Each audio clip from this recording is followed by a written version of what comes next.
Airway booty. Well, listen, it's time for us to take and at least indulge in our other senses, because fragrances are one of the most personal expressions of who we are.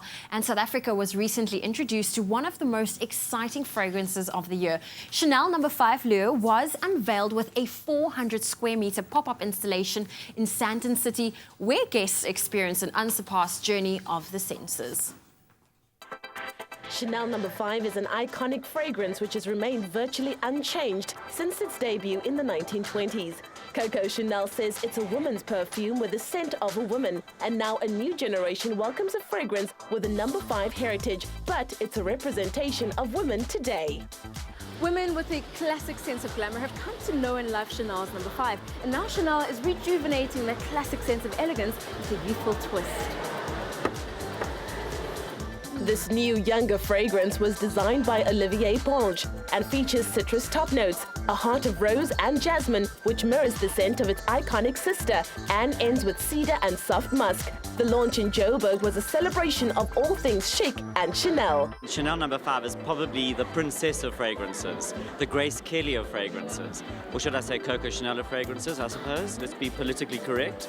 But I mean, classic fragrances last forever. And what I love about what they're doing with Chanel No. 5 is it's been like nearly 100 years. But now it's time for a little bit of a reinvention, but still retaining that classic fragrance, that classic sort of smell that we're used to. And I mean, it was Marilyn Monroe's favorite fragrance, and look, she's still living on, she's a legend, and so is Chanel No. 5. I think what I love about fragrances is people will say, oh my gosh, what are you wearing, you know? That's just so you. And I've often heard that, like, Jen, that fragrance is so you. And I think a fragrance is really very, very personal. And I think Chanel, wow, it does an amazing job of really bringing that special fragrance out. It's very feminine, it's very powerful, it's very sensitive. Well, I really love the idea that there's a refresh and a rebirth for a new generation of Chanel fans. I love Lily Rose, I'm such a fan. And really, I think it's such an amazing opportunity for people to experience a very refined and very luxurious brand. I don't think there's a woman in the world who doesn't know about Chanel No. 5. I think it's always been incredibly legendary. It survived the test of time. They do say that a successful fragrance isn't one that is trendy or new, but it's one that you would go back twice, 3 times, 4 times to keep buying, and I think that's what has made Chanel No. 5 so special. I love the experience, you know, you come in, it's almost like a whole sensory journey. So you walk in, they give you a beautiful ribbon with the scents, they tell you what kind of emotions are you feeling, and you get to smell the different scents.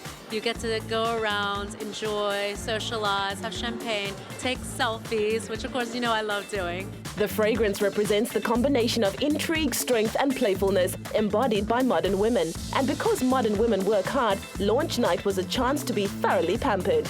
What a wonderful sensory journey it's been. I feel absolutely pampered. Now that I've been completely bathed in this new fragrance, I'm quite certain that this is going to become that iconic scent for a whole new generation of women. It's my feel-good breakfast show.